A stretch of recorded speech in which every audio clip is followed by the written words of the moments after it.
Republicans have asserted we don't have a budget, because we don't have a budget. It is true. I thank the chairman. Yield the floor. Madam President.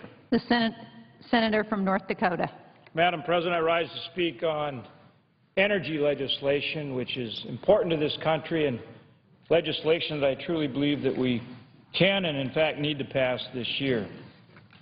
The U.S. House of Representatives today is working on key energy legislation. I think it's very likely they'll pass it this evening. That legislation includes a bill that's very similar to energy legislation that I've put forward here in the Senate. Legislation I'm talking about is the Coal Ash Recycling and Oversight Act of 2012. Simply put, this legislation sets common-sense standards for managing and recycling coal ash with a state-led, states-first approach. Now, we have strong bipartisan support for the bill. As I said, we need to take the bill up this year and pass it. Simply put, we have the support on a bipartisan basis to support it. We have more than a dozen Democrat sponsors and more than a dozen Republican sponsors. So why is it important? Well, in simple terms, this is exactly the kind of energy legislation that can help take our nation to energy security or energy independence. And what I mean by that is, with the right energy plan, we can move this country to the point where we produce more energy than we consume. Working with our closest friend and ally, Canada, we can produce more energy than we consume, meaning we truly are energy independent or energy secure, so that we're not importing energy from the Middle East. And it's not just about energy. It's about jobs, good-paying jobs, at a time when we have more than 8% unemployment. It's about economic growth that we need to get on top of the debt and the deficit. We need to find savings, but we've also got to get this economy growing to get on top of this deficit and our $16 trillion federal debt. And it's about national security. Look what's going on in the Middle East. Look what's going on across the Middle East, yet we still import energy from the Middle East. Americans do not want to be dependent on importing energy from the Middle East, and the reality is, with the right energy plan, we can produce that energy here at home and be energy secure, create good jobs, get our economy growing at the same time. This is just one step, but it's one more important step on that journey. So let me just give you an example of what we're doing in my home state of North Dakota and doing in states across the country. In North Dakota, just north of the capital of Bismarck, there's a large electric power complex. It's the Coal Creek Power Station. It's operated by Great River Energy, a company that operates throughout North Dakota and Minnesota. It's a large complex, generates 1,100 megawatts of electricity, 2 550 megawatt power plants. It employs the latest, greatest technology, so it has emissions controls that are state-of-the-art. In fact, this plant captures waste steam that was formerly exhausted in the air, just waste steam. The plant now captures that and uses it to power an ethanol plant. So they're making renewable transportation fuel with waste steam. Very low cost, very efficient. And it reuses the coal ash or the coal residuals that are produced. It recycles those for building materials, along with a company called Headwaters, which is a natural resource company out of Utah. Great River Energy takes this coal ash and they make Flexcrete out of it, which is concrete that they use in highways, for roads, for bridges, for anywhere you'd use concrete. But they also make other building products as well, like shingles that you'd use to put on your roof. So, I mean, this is truly a concept where we're recycling the coal ash and the coal residuals. Now, formerly, that coal ash was put in landfills, and the company would pay about $4 million a year to landfill hundreds of thousands of tons of coal ash. But now they sell it, and it's made into these building materials, so they generate something like $12 million a year selling this coal ash for building materials. So if you do the math, that's about a $16 million swing from a cost of $4 million a year to a revenue stream of $12 million a year. What does that mean? That means that families, small businesses, consumers throughout North Dakota, Minnesota, and beyond now pay $16 million less for their electricity than they did before because of this creative use. This truly is American ingenuity and American innovation at work. In fact, I've got a couple examples here of buildings that are made from buildings material produced with coal ash. First one is the National Energy Center of Excellence at Bismarck State College. This is at Bismarck State College where we train people in the energy field. So people are learning how to have a great career in all different types of energy at a facility that is made with the coal ash I'm talking about. It overlooks the Missouri River. It is an absolute beautiful facility. Let me give you another example. This is a building that's under construction right now. This is the North Dakota Heritage Center. It's on the Capitol grounds of our state capitol in Bismarck. It's our Heritage Center, so it's a museum of our state history. Right now we're doing a $50 million expansion to this facility. A $50 million expansion to this facility. It's being constructed with coal ash. It's a beautiful building. It's being constructed right now. Nationwide, by using coal ash, nationwide, we reduce energy consumption by 162 trillion BTUs a year. Now, that's an energy amount that's equal to 1.7 million homes. So we save that amount of energy. The amount of energy equal to powering 1.7 million homes. Water use. We save, by recycling coal ash, we save 32 billion gallons of water annually. That's equal to 1/3 of the amount of water used in the state of California. So you want to talk about saving energy and saving water use. This is truly a concept that those that favor renewable energy, as well as those that favor traditional sources of energy, ought to be able to get together on. This is recycling, saving huge amounts of energy, saving huge amounts of water. So why do I tell the story? The reason I tell the story is this. Right now, coal ash is regulated under Subtitle D of the Resource Conservation and Recovery Act. It's Subtitle D, that's non-hazardous waste. But EPA is looking at changing that to regulating it under Subtitle C, which is the hazardous waste section. And they're looking at doing that in spite of Department of Energy, the Federal Highway Administration, state regulatory authorities, and even EPA itself acknowledging that it's not a toxic waste. The EPA has proposed that change in regulation. They proposed it in June of 2010. But clearly, that would undermine the industry, drive up costs, and eliminate jobs when our economy can least afford them. Just to put that in perspective, the industry estimates that it would cost $50 billion annually and eliminate 300,000 American jobs. So let me elaborate. Let me go through that. Meeting the regulatory disposal requirements under the EPA's Subtitle C proposal would cost between $250 and $450 a ton, as opposed to about $100 a ton under the current system. Now that translates into $47 billion a year burden on electricity generators who use coal, and most importantly, of course, who pays that bill? Their customers, families and small businesses across the country. And overall, that could mean the loss of 300,000 American jobs. And that's why I brought this legislation forward with Senator Conrad, my colleague in North Dakota, and also Senator Baucus of Montana and others. As I say, we've got we've got more than 12 Republican sponsors on the bill, 12 Democrat sponsors on the bill. So it is very much a bipartisan bill. Furthermore, this bill not only preserves coal ash recycling, as I've described, by preventing these byproducts from being treated as hazardous, it also establishes, this is important, this bill establishes comprehensive federal standards for coal ash disposal.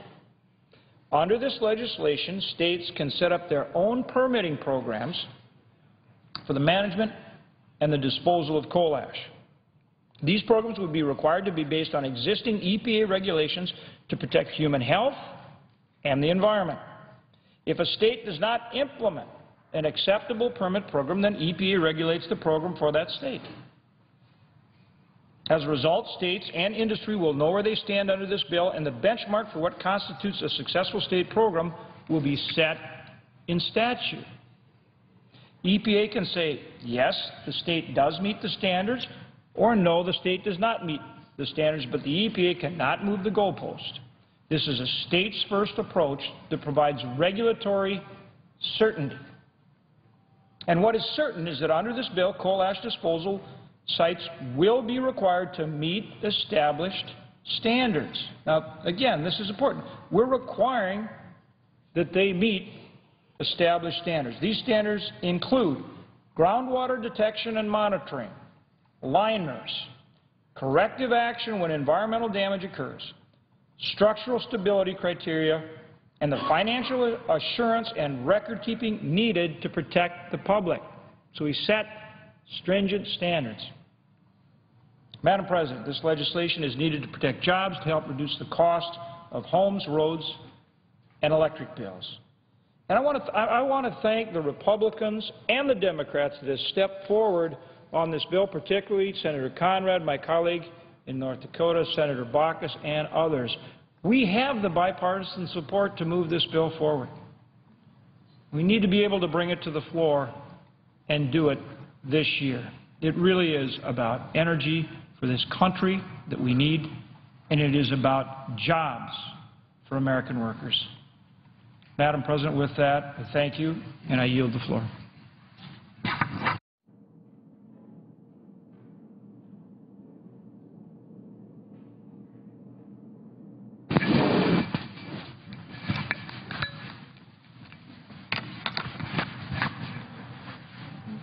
Madam President.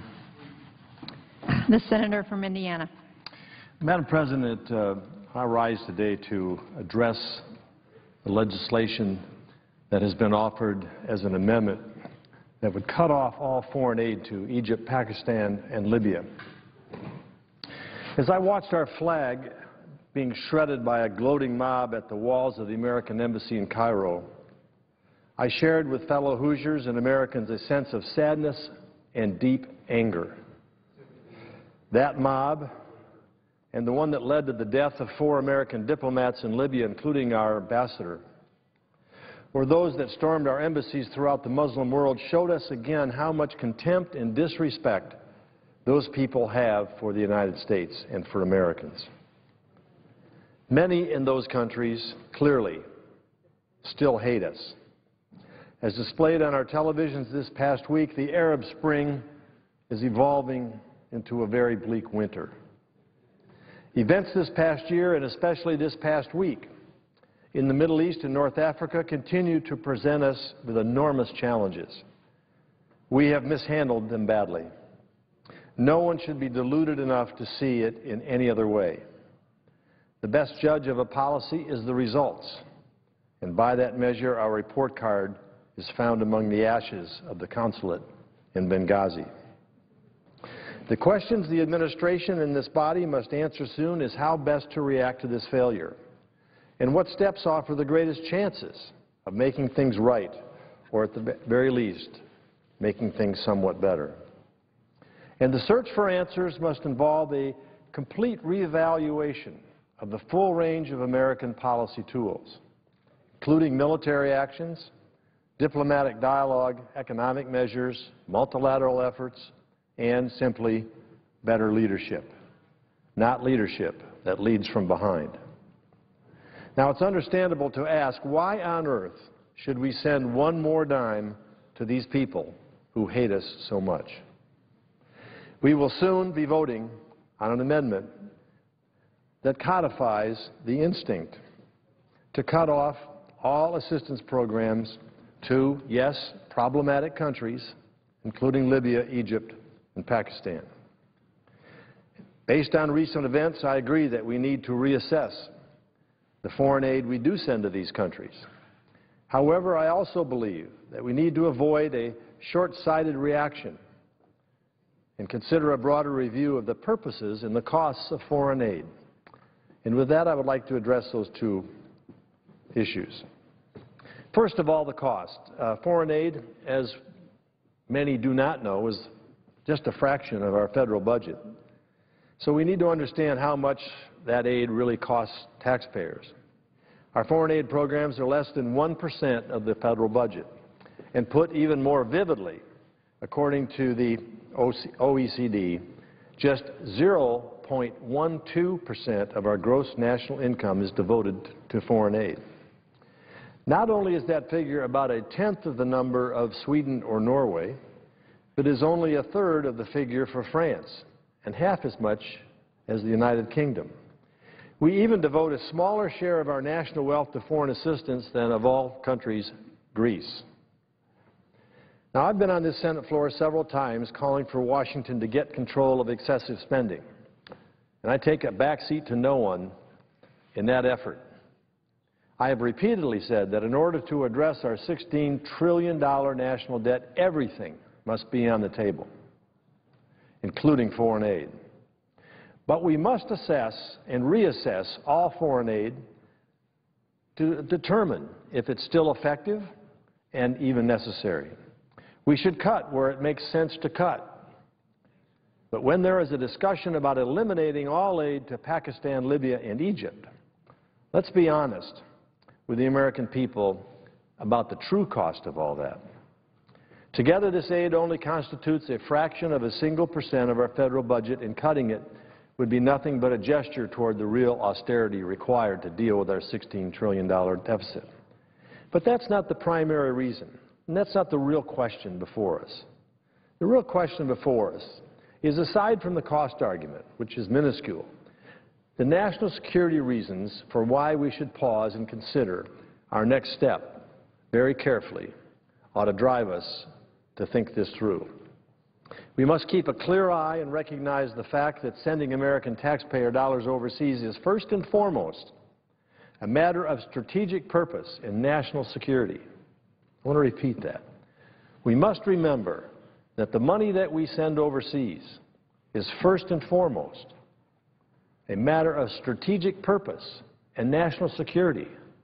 And without that component, then we do have to reassess the value and what we receive in return for foreign aid. We can be sure that foreign assistance plays a role in the struggle for the hearts and minds of the world's poor. Today, it is also central to the contest for political power. Other rivalries are apparent. China plays in the contest for political influence and access to natural resources by engaging in foreign assistance, as defined by their own standards. Chinese assistance activities in Africa, Latin America, and Southeast Asia grew from $1.5 billion in 2003 to $27 billion in 2006, a nearly 20-fold increase in just 3 years, and it continues to grow. And their influence continues to grow in those countries around the world as China expands its reach and exerts its influence. Now, none of this means that we in the Senate should support wasteful foreign aid programs with little regard to solid purpose, good design, proper accountability, and visible standards of positive result. I want to see our foreign aid program reassessed. I believe we need to reevaluate the way we make our foreign aid determinations. But rather than cutting off all foreign aid in an instinctual way after these horrific scenes that we've seen on television, it's important to step back and assess how we go about reassessing our distribution of foreign aid, what our strategic purposes are, and the other criteria that ought to be implied before we make a knee-jerk or a too-quick decision. I think these programs, to achieve our support, need to meet 3 fundamental guidelines. First, which programs most clearly serve our national security interests? Clearly, if they do, then it is money well spent. Second, which programs best reflect American values and encourage foreign countries to support and adopt those values? We need to support our friends first. And third, which programs are most effective at the least cost? We need clear, unambiguous standards of what effective means. The consequences of no aid, though, is far greater. Now to the immediate question before us. Before us is the question of how we serve national security interests while at the same time ignoring the fact that the recipient may not be our best friend and may not support our broader purpose.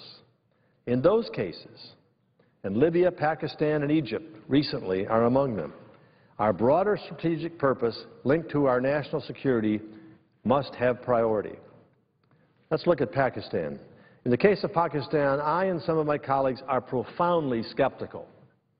In the State Foreign Operations Appropriations Bill markup this year, I joined with my colleague, Senator Graham, to cut a portion of our assistance to Pakistan because of the outrageous conviction and imprisonment of Dr. Al-Afridi, the doctor who helped us locate Osama bin Laden. The cut was a gesture of our dissatisfaction with the regime's behavior and a signal that more cuts could come should that behavior not improve. Yesterday, I met with the Pakistan foreign minister and the ambassador to America from Pakistan. Earlier, Senator Graham and I had a lengthy discussion with the ambassador, and we conveyed our dissatisfaction with this decision on a number of other things that we have differences with that country. At the time, Senator Graham said at the hearing that it may become necessary to cut aid off altogether, but that time has not yet come. In my view, that time is not yet here. Because what is at stake in Pakistan is so vast as to defy a brief description. A radicalized and hostile Muslim country with a potent, fully developed nuclear arsenal is the most dreadful global nightmare. We must continue to employ every single tool available to us to make sure that that does not come to pass, despite how skeptical and pessimistic we might be about the future of that country. I'm not arguing that our assistance packages to Pakistan have been well used or have even resulted in the support that we seek, or that the regime there has even shown much gratitude of respect in return. I'm simply noting that in this case, the stakes are huge.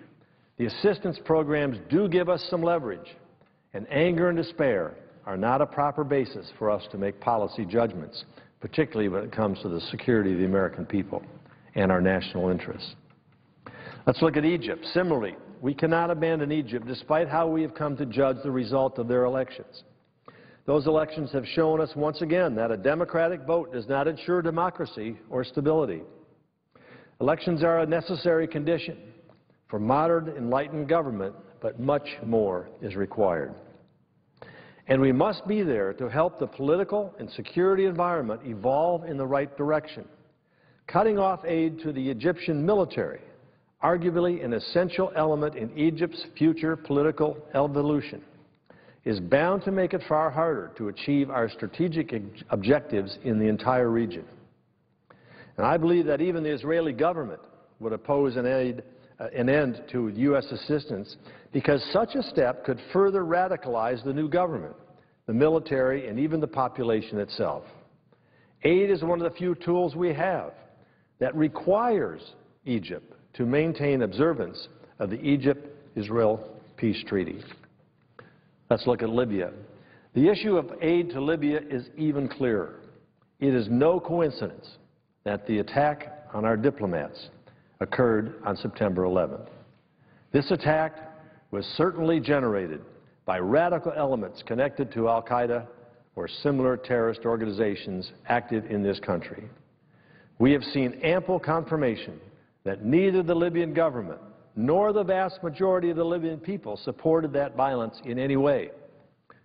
What we have seen is a fragile state of transition that simply must be supported and encouraged by us and our allies. We have seen a Libya that wants to support us, wants to go forward with democracy, but is yet to gain control of certain parts of its country and certain elements, and infiltrated by terrorists and al-Qaeda, certain elements that need to be addressed. in terms of Libya's future and in terms of our own national interests. If we cut off aid to Libya, we risk losing the gains of that revolution to the radical elements that are active there and everywhere else in the region. It is impossible to see how ending our assistance programs would be a responsible move for our country and for our allies. Most of us in this body have just come from a lengthy discussion with our Director of National Intelligence, with Secretary Clinton, our Secretary of State, with top representatives from our military, from the FBI, and from the administration, discussing this very question, gathering all the information we possibly can, making sure we have the facts before we make a quick judgment about the role of Libya, the role of terrorists. And what we have seen to date is that the response by the Libyan government, even the firing of one of their top officials who made an inappropriate remark relative to this attack. So in conclusion, Madam President, I encourage my colleagues to pause and look at the larger picture when it comes to foreign aid.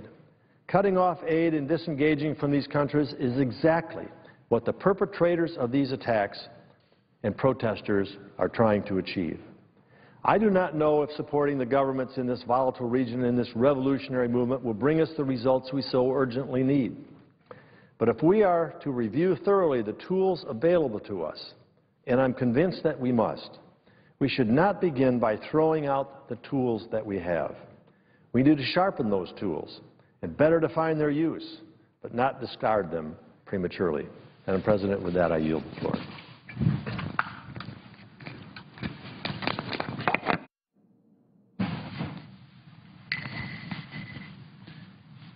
Madam President. The senator from Connecticut. Thank you, Madam President. I rise today for two reasons, and they are separate and distinct, and I ask that they be separated in the record, if I may. Thank you, Madam President. First, I rise to protest an action by the Federal Housing Finance Agency, Fannie Mae and Freddie Mac, that punish my state of Connecticut and 4 other states for effectively protecting our citizens against unfair and abusive mortgage foreclosure practices. And I want to say right at the outset, I am determined to fight this action along with my colleagues during the comment period that we have to contest this very unwise, misguided, unacceptable decision. These agencies have just posted for 60-day comment a decision to increase Fannie Mae and Freddie Mac's guarantee fee for Connecticut and 4 other states, New Jersey, New York, Illinois, and Florida. Why? Because the protections that we have in place now against those abusive banking tactics that have so pervaded the mortgage foreclosure process increase the length of time that it sometimes takes for foreclosure, and we have a mediation process that keeps people in their homes and enables settlements that actually save money. That is Connecticut's crime. That is the reason that Connecticut and 4 other states and our homeowners will pay more in those guarantee fees. Those fees, by the way, are imposed by Fannie Mae and Freddie Mac in exchange for assuming the risk that a loan will default. These entities guarantee investors in mortgages and mortgage-backed securities, making it less expensive and easier for home purchasers to obtain financing. The cost of the guarantee fund is generally passed along to the borrower. So homeowners will pay these increased fees. They will bear this burden, and it will be a burden not only on those homeowners, but eventually on the housing market, which is in all too slow, fragile recovery, and our economy, which depends so vitally on the housing market. I want to say I'm proud of Connecticut. I'm proud of every state, like Connecticut, that protects its homeowners from robo-signing or fraudulent affidavits. We believe in justice and due process. We believe in giving homeowners an opportunity to mediate with the banks, because so often the banks fail to come to the table. They, in effect, give homeowners the runaround. They fail often even to give them a person with whom to negotiate in good faith, and mediation forces them to come to the table. In 80% of the cases where there's mediation, homeowners stay in their homes. And that saves money for other homeowners in the neighborhood because their property values are maintained. It saves money for the homeowner who doesn't have to find a place to live and maybe even buy another house. And it saves money for Fannie Mae and Freddie Mac. In fact, every time they avoid a foreclosure, they save, on average, at least $11,000. And that is the kind of saving they ought to relish, not reject.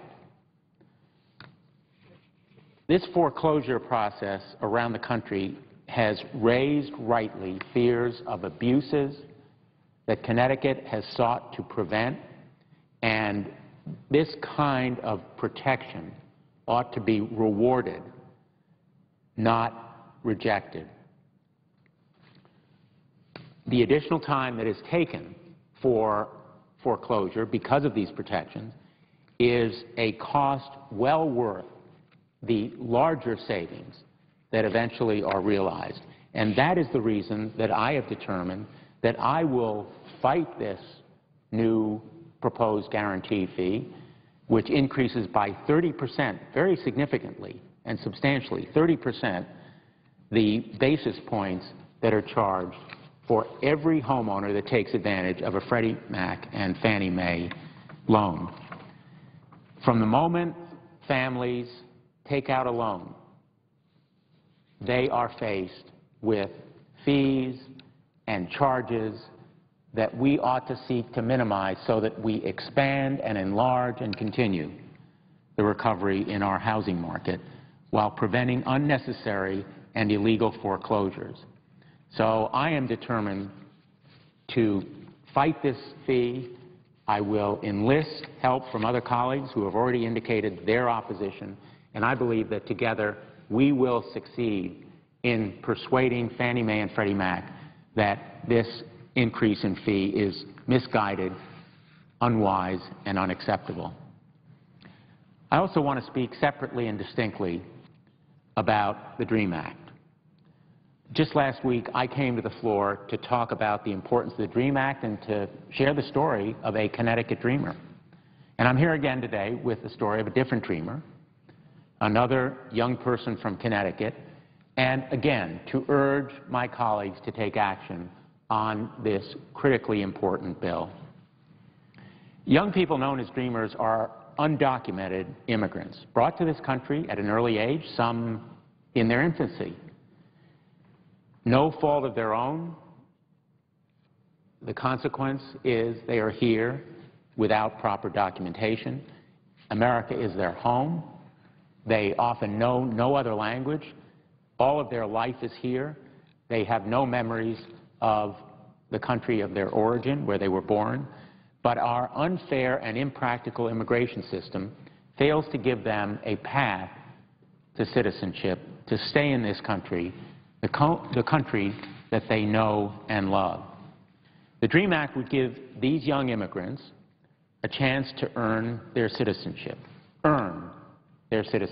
through education or military service, earn their citizenship by beginning to give back to this country, and they are individuals who will, in fact, continue to contribute to this country and give back to it.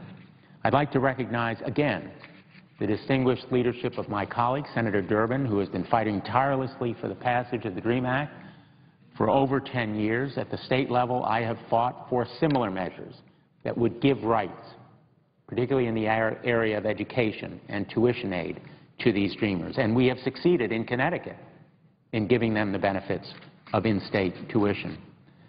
The immigrants who would benefit from the DREAM Act have already been helped by an order from the President that defers their deportation for 2 years. It defers their deportation. It does not permanently grant them any rights.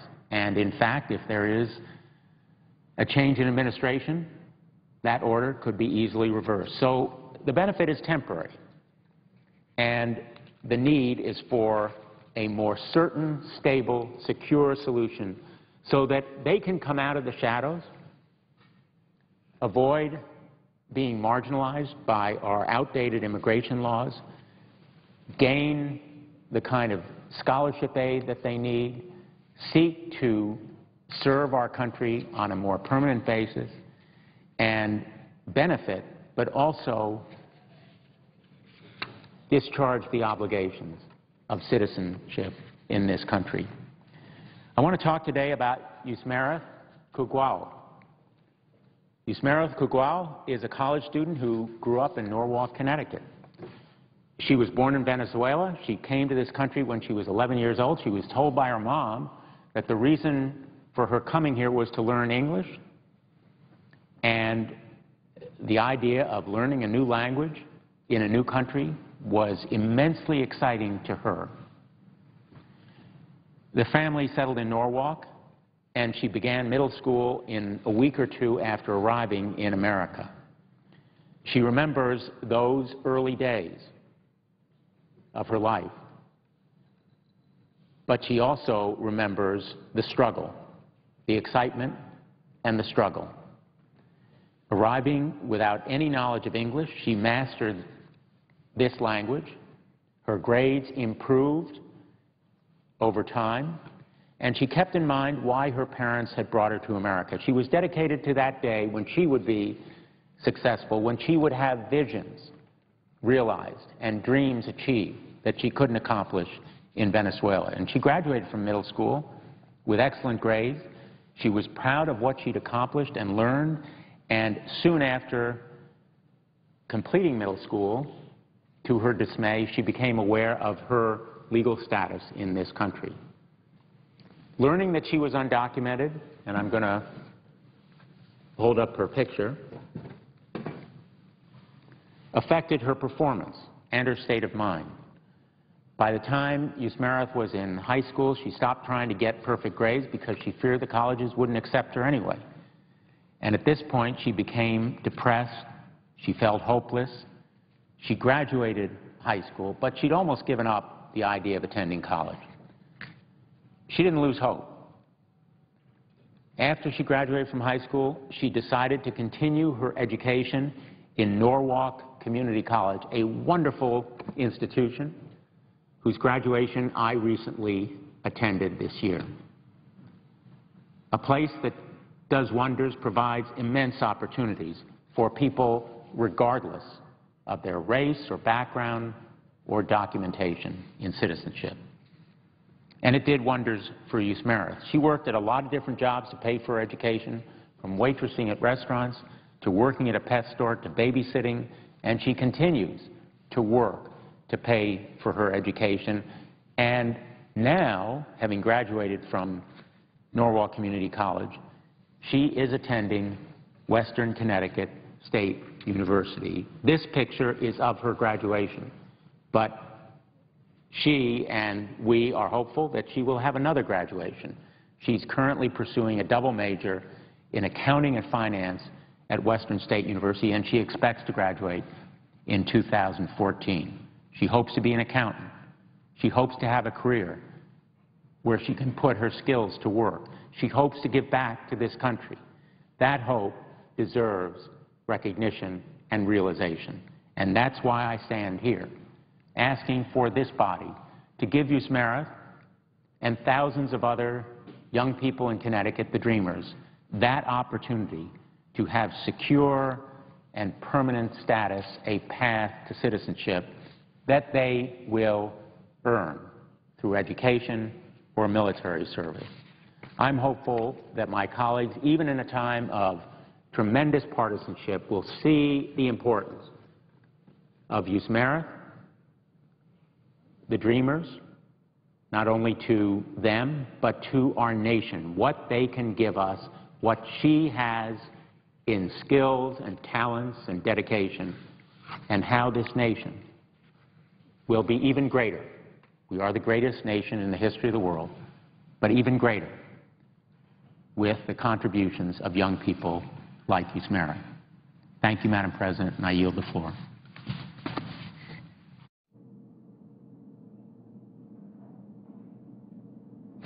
Madam President. The senator from Pennsylvania. Thank you, Madam President. I would ask consent to speak as if in morning business. Without objection. Thank you very much. I rise tonight to speak about one subject, but a very important subject for our country and for our system of justice, and that's the confirmation of federal district court judges. I'll focus tonight on one federal district in Pennsylvania, the Middle District, and just by way of background review, kind of where we are in the Senate. Earlier today, Majority Leader Reid was required to ask for unanimous consent in order to proceed on Senate confirmation votes for 17 district court nominees. Of course, this is from district courts across the country. As the Majority Leader and many of our Senate colleagues have noted, the district court nominees on the Senate calendar are nearly all, I should say, non-controversial and have received significant bipartisan support. The judges I'll speak about tonight fit that description. Historically, the United States Senate has deferred to the nomination of the President and the support of home state senators. That's historically.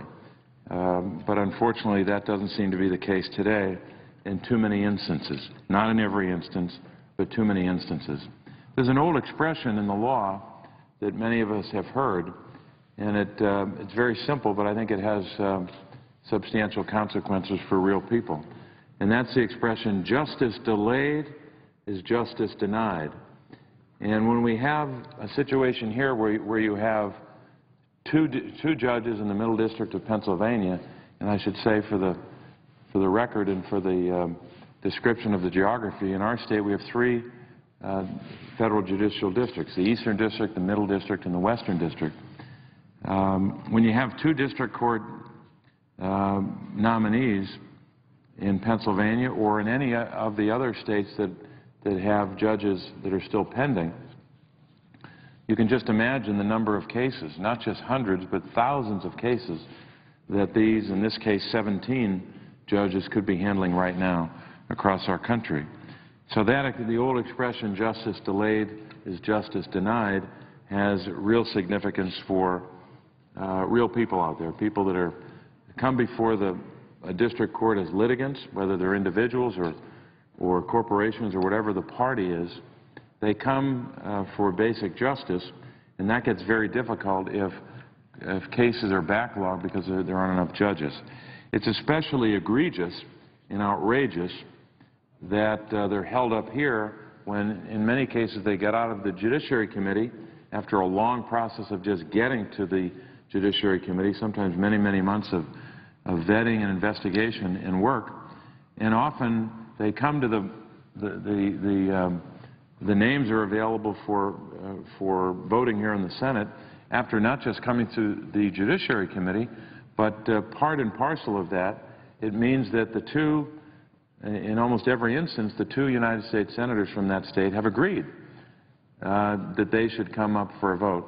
And yet, when it lands here on the floor, or when it lands in the Senate, so to speak, after a committee consideration, judges are held up, or judicial nominees are held up. The ability of the federal courts to provide justice to the American people has been indeed threatened by this vacancy crisis and the overburdened federal district courts. Families, communities, and small businesses are not able to get a fair hearing or have their claims resolved in a timely fashion. These federal court vacancies need to be filled to ensure a functioning democracy and a functioning judicial system. The Pennsylvania nominees on the Senate calendar are two individuals, Malachi Mannion and Matthew Brand, both to be confirmed as United States District Judges for the Middle District of Pennsylvania. I won't go through their backgrounds and qualifications today. We've done that already. They don't need me to do that. They're through the Judiciary Committee. But these men are both very well qualified to be United States District Judges. Both of these judges would fill judicial emergency vacancies in Pennsylvania's Middle District. Just to give you a sense of what we're talking about here, the Middle District of Pennsylvania has 6 posts, 6 judicial slots, and these are 2 vacancies for those 6. The Middle District is the largest federal district in Pennsylvania geographically and has 4 courthouses, one of which is several hours' drive from the others. Because of the vacancies, the judges with senior status still continue to hear cases. 3 of these judges are at least 86 years old. Let me say that again. 3 of these senior judges that have to do extra work because of the vacancies are at least 86 years old. I know that both Mal Mannion and Matthew Brand were reported by voice vote out of the Judiciary Committee earlier this year. Both nominees were supported by Senator Toomey as well as me. Both of us came together through the process and through the process of introducing both of these nominees to the Judiciary Committee. And they are, as I said before, through that process.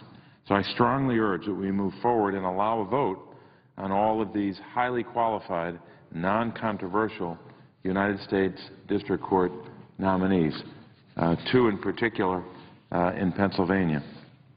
And I should mention there was an article written, I won't summarize it here, but there's an article written in the Atlantic magazine just recently, just last week, by Andrew Cohen that highlighted the impact, some of the impacts that this crisis has on real people when they appear before district courts like the Middle District of Pennsylvania.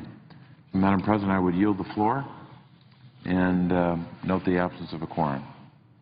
Clerk will call the roll. Mr. Akaka.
Mr. President. Senator from New Hampshire. Thank you, Mr. President. I ask that the quorum call be lifted. Without objection. Mr. President, I rise today to again raise my concerns that we see action in the House to pass the Senate bill reauthorizing the Violence Against Women Act. We need to continue this critical funding for survivors of domestic violence. Now, we've heard in the discussions on the Senate floor about the protections that are offered in the Senate bill that have not been included in the bill that the House has pending.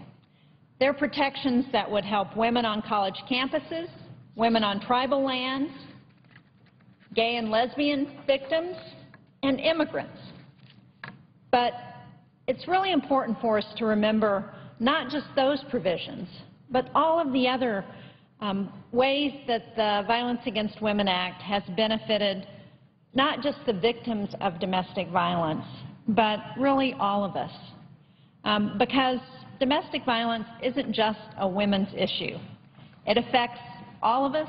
It affects our entire economy. It affects our families. The Centers for Disease Control estimates that the direct health care costs associated with domestic violence are about $4.1 billion every single year. And we know this is a conservative estimate because so many of the victims never come forward. The protections offered by the Violence Against Women Act have proven to be absolutely essential in preventing abuse. Last week was the 18th anniversary of the original passage of VAWA, so this is a good time to reflect on the progress that we've made. Over the last 18 years, the reporting of incidents of domestic violence has increased by 51%. And at the same time, according to the FBI, the number of women who have been killed by an intimate partner has decreased by 34%. So clearly it's having some effect. Researchers at the North Carolina School of Public Health estimate that VAWA saved $12.6 billion in its first 7 years alone. So even if you don't support the legislation because it does good work for families, this is a bill that's also a good investment. This is about telling the victims of violence that we stand with them, because having safe, healthy citizens benefits all of us. We all do better when fewer women are going to the emergency room, are missing work, or giving their children up in order to protect those children from violence at home. We are all in this together. I've had a chance, as we've had this debate in the Senate, to visit a number of crisis centers in New Hampshire, centers that benefit directly from the funding in the Violence Against Women Act. Recently, I visited the City of Keens Monadnock Center for Violence Prevention, and I had a chance to speak with a number of the caseworkers there and with two of the survivors. Those two women told me what it was like as they were trying to figure out how to leave their abusers. I asked them what would have happened if this center wasn't here. Both of them said they had nowhere else to go. And one of the women said, "My husband would have killed me." That was how desperate she was. While I was there, I also had a chance to meet some of the children who were staying at the center. And I want to take just a minute to talk about how important this is for them, the children who are witnesses of domestic violence or who, as the result of that violence, are victims themselves. Centers all over New Hampshire and the United States have advocacy programs that are funded by VAWA that offer support groups for children. And for children, they are particularly vulnerable and ill-equipped to deal with the trauma of domestic violence. This is trauma that affects them for their entire lives. A study by the World Health Organization found that children raised in households where domestic violence occurred are more likely to have behavioral problems, to drop out of school early, to experience juvenile delinquency. It's not surprising. A child who witnesses domestic violence between parents is more likely to view violence as an acceptable method of conflict resolution. Boys who witness domestic violence are more likely to become abusers, and girls who witness domestic violence are more likely to become victims of domestic violence as adults. One advocate at the Bridges Crisis Center in New Hampshire, which is in Nashua, New Hampshire, works to prevent this cycle by providing safety planning for children. She teaches them that they can live a life that's free of violence. This free preventive care for children is made possible by a grant from VAWA, and our children deserve this. This is why we need to reauthorize the Violence Against Women Act. This is about women who are in danger, about children and families who are at risk. One of the stories that I found particularly touching when I was at Bridges was about a young boy named Brian. And the caseworker told me that Brian was really nervous about going back to school. He was supposed to bring with him a story about something fun that he had done over the summer, but he'd been in the shelter at Bridges with his mother, and it really hadn't been a very fun summer. So the child advocate organized a barbecue in the park across the street, and everybody from the center came and joined in that barbecue and gave him a happy memory that he could take with him to the first day of school. This is the kind of healing that we need more of, and we can help this continue by reauthorizing the Violence Against Women Act. I hope that all of our colleagues, as we go home for the next 6 weeks, go back to our states, travel around, hear from people in our states the issues that they're concerned about, that we won't forget about the task that we have at hand when we come back. We need to reauthorize the Violence Against Women Act. We need to get the House to join with us in passing the Senate bill so that we can include those expanded protections that are needed so much by women and families across this country. Thank you, Mr. President. I yield the floor, and know you join with me in recognizing that we still have time to get this done this year. Thank you. I note the absence of a quorum. Clerk will call the roll. Mr. Akaka.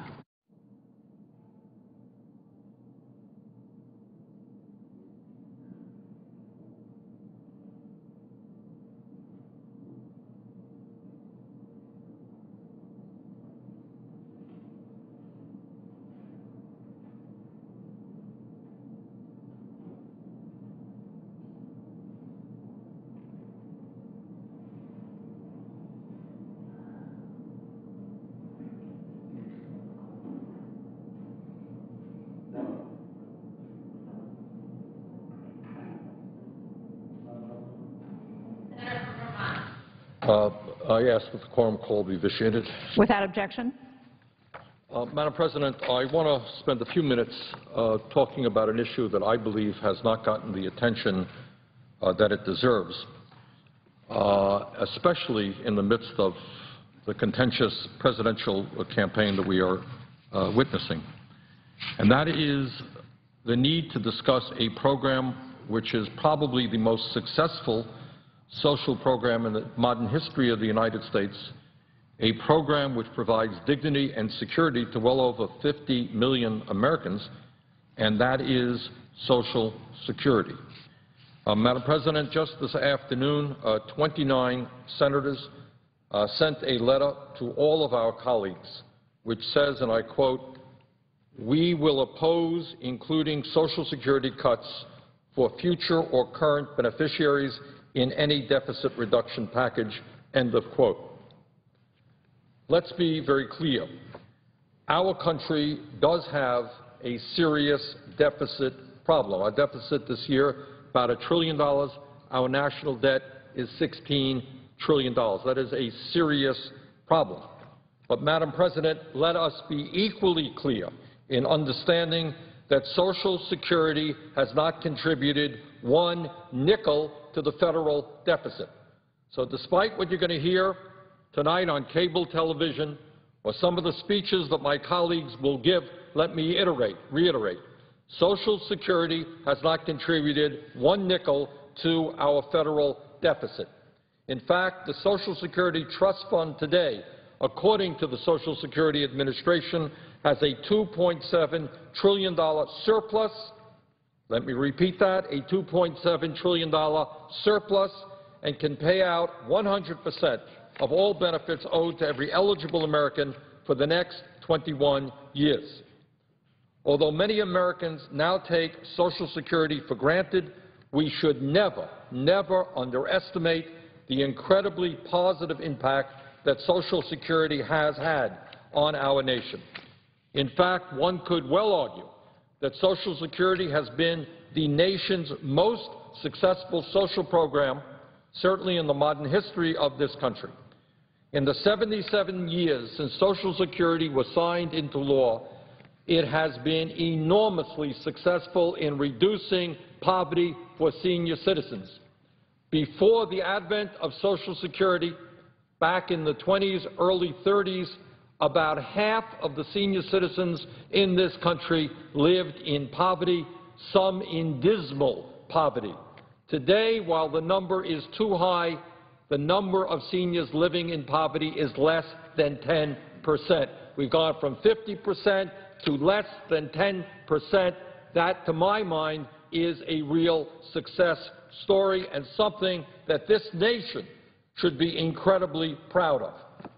Today, Social Security not only provides retirement benefits for 34 million Americans, but also enables millions of people with disabilities and widows, widowers, and children to live in dignity and security.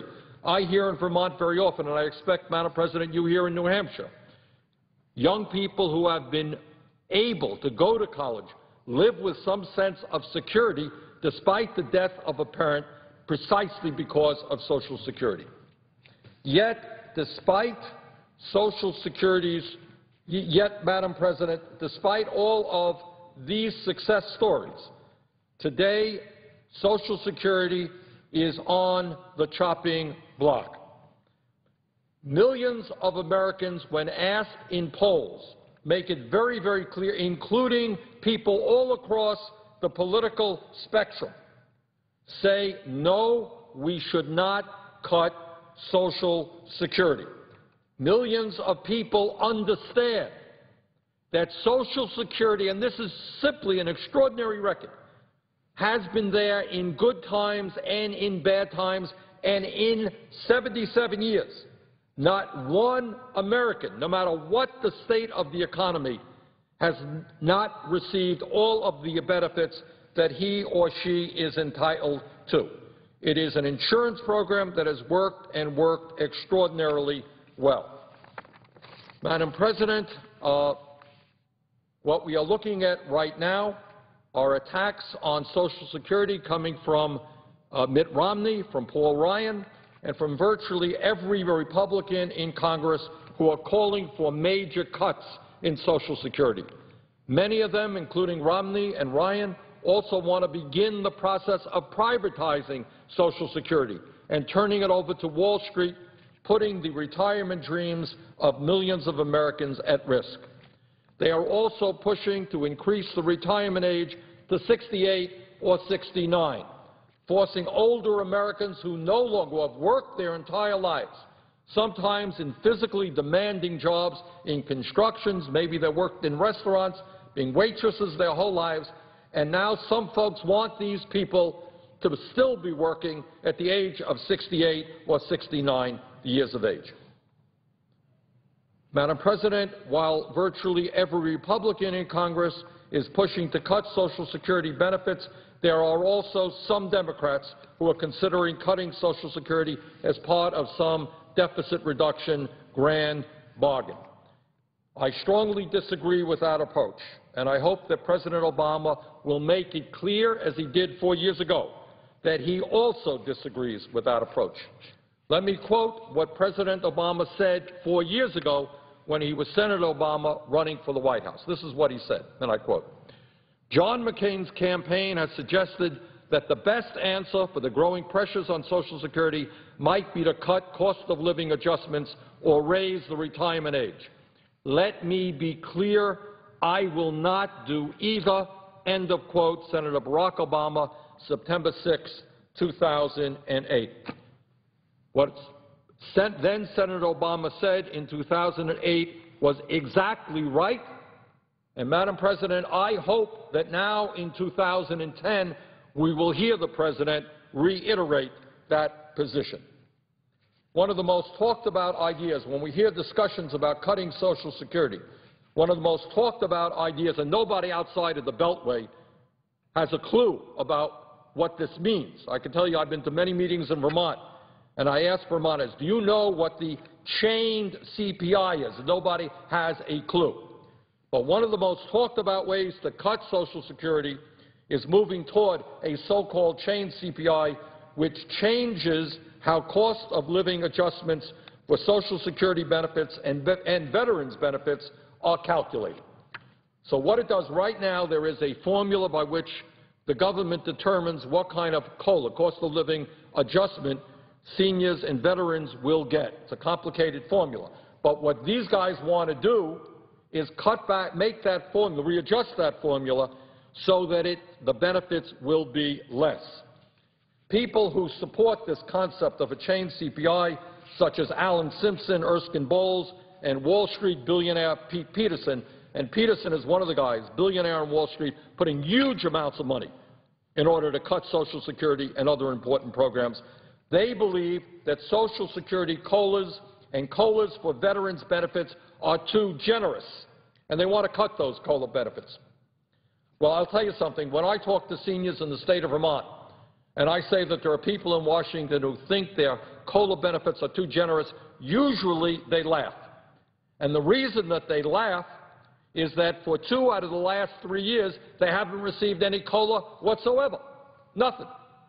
While at the same time, their prescription drug costs and their health care costs have been soaring. And they look at me and they say, what, are these people crazy? If we haven't gotten a COLA in 2 out of the last 3 years while our expenses have risen, how do they think that that COLA formula is now too generous? When I speak, and let's be also very clear that when we talk about this change CPI, this means not only cuts for seniors, it means cuts for veterans. And that's an issue we have not talked about very much. So let me talk about what the change CPI means. It means, and they want to implement this, by the way, very shortly. You know, Romney and Ryan are talking about changing Medicare, as we know, over a 10-year period. And I think that's a disastrous idea. But what these guys now are talking about are immediate cuts in the COLA, starting as soon as they can pass that legislation. Now, what it would mean is for a senior citizen who is 65 years of age today, by the time that senior reaches 75, there would be a $560 a year cut compared to what they otherwise would have got. Now, some folks here on Capitol Hill may not think $560 is a lot, but if you're struggling on $14,000 or $15,000 a year, that is quite a hit. And once that 65-year-old in 20 years reaches 85, that cut will be approximately $1,000 a year. Now, I have a problem in a nation which has the most unequal distribution of wealth and income, where the rich are getting richer and their effective tax rate is the lowest in decades.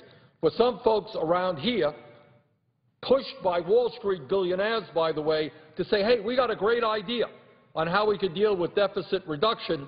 Let's tell a senior living on $15,000 a year Social Security that we're going to cut them by $1,000 in 20 years. I think really that is morally grotesque, and it is also bad economics. But this change CPI would not only impact seniors, it would also impact 3 million veterans. 3 million veterans would be impacted by this change CPI. For example, a veteran who put his life on the line to defend this country and who was severely wounded in action and who has 100% service-connected disability is currently eligible to receive about $32,000 a year from the VA.